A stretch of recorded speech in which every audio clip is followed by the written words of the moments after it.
మాటలు లేవు, మాట్లాడుకోవటాలు లేవు, ముందస్తు చర్చలు అసలే లేవు. జస్ట్ అలా వెళ్ళారు, ఇలా ఎమ్మెల్సీ టికెట్ తెచ్చుకున్నారు. టోటల్గా ఒకే ఒక్క రోజులో విజయశాంతి అభ్యర్థిత్వం ఖరారు అయిపోయింది. ఆఖరి నిమిషం వరకు సీఎం, పిసిసి చీఫ్ సహా తెలంగాణ కాంగ్రెస్లో ఎవ్వరికీ ఈ విషయం తెలియదు. ఇంతకీ ఏం మ్యాజిక్ చేశారు ఆవిడ? ఎలాంటి ప్రచారం లేకుండా సైలెంట్గా ఎట్నుంచి నరుకొచ్చారు? నిజంగా తెలంగాణ కాంగ్రెస్ ఎమ్మెల్యే కోట, ఎమ్మెల్సీ అభ్యర్థుల ఎంపిక విషయంలో ఏం జరిగిందో రకరకాల చర్చలు జరుగుతూనే ఉన్నాయి. సో మిగతా వాళ్ళందరి సంగతి ఒక ఎత్తు అయితే, విజయశాంతి విషయంలో మాత్రం ఏం జరిగిందో నిజంగా ఎవరికి అర్థం కాక జుట్టు పీక్కుంటున్నారు అందరూ. సో ఆమె మొదటి నుంచి రేస్లో లేరు, ఆశావహుల లిస్టులో ప్రచారం జరగలేదు, కానీ అనూహ్యంగా తెర మీదకి వచ్చారు. ఇది ఎలా? ఎవరి కోటాలో ఎవరి ద్వారా విజయశాంతి ఎమ్మెల్సీగా నామినేషన్ వేశారంటూ తెగ ఆరాలు తీస్తున్నారు చాలామంది.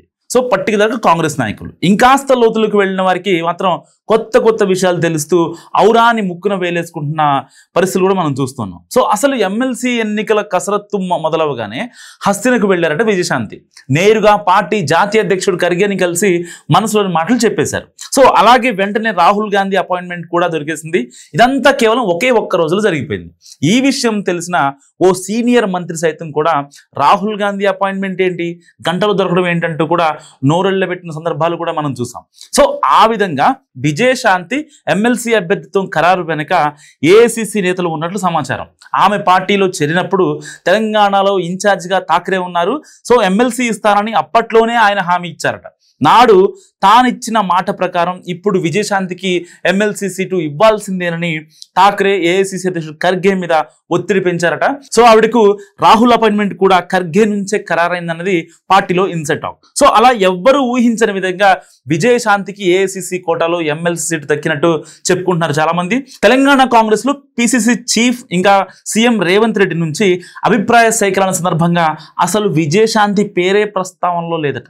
కానీ అభ్యర్థుల జాబితా ఫైనల్ అయ్యే సమయంలో ఖర్గే నివాసంలో కేసీ వేణుగోపాల్ ఉన్నారని, ఆ సమావేశం నుంచే పిసిసి అధ్యక్షుడికి సీఎంకి సమాచారం ఇచ్చారట. ఇది హైకమాండ్ నిర్ణయం అని చెప్పడంతో ఇద్దరు నాయకులు కూడా చేసేది ఏం లేక ఓకే చెప్పినట్టు తెలిసింది. అయితే ఇదే సమయంలో ఇంకో చర్చ జరుగుతోంది. సో కాంగ్రెస్ వర్గాల్లో పార్టీలో చాలా కాలంగా పనిచేస్తున్న వారికి, పాత వారికి ప్రాధాన్యత ఇస్తామంటూ పిసిసి చీఫ్ మహేష్ కుమార్ గౌడ్, రాష్ట్ర వ్యవహారాల ఇన్ఛార్జ్ మీనాక్షి నటరాజన్ చెప్పిన మాటలు నీటి మూటలేనా అన్నది కూడా ఇప్పుడు పార్టీలో ఎక్కువ మంది ప్రశ్న. సో అసంతృప్తులు ఈ విషయాన్ని బహిరంగంగానే అడుగుతున్నారట. సో ఇక అంతా అయిపోయింది, చేసేదేం లేకపోవడంతో బీసీ కోట, మహిళా కోట అంటూ సర్ది చెప్పుకుని సంతృప్తి పడడం తెలంగాణ కాంగ్రెస్ నేతల వంతవుతోంది. సో ఈ పరిణామ క్రమంలో తమ పార్టీ అభ్యర్థుల నామినేషన్ కోసం CM Revanth, PCC chief Mahesh Kumar Goud, మంత్రులు అంతా సిఎల్పికి చేరుకున్నాక విజయశాంతి తన ఇంటి నుండి బయలుదేరారు.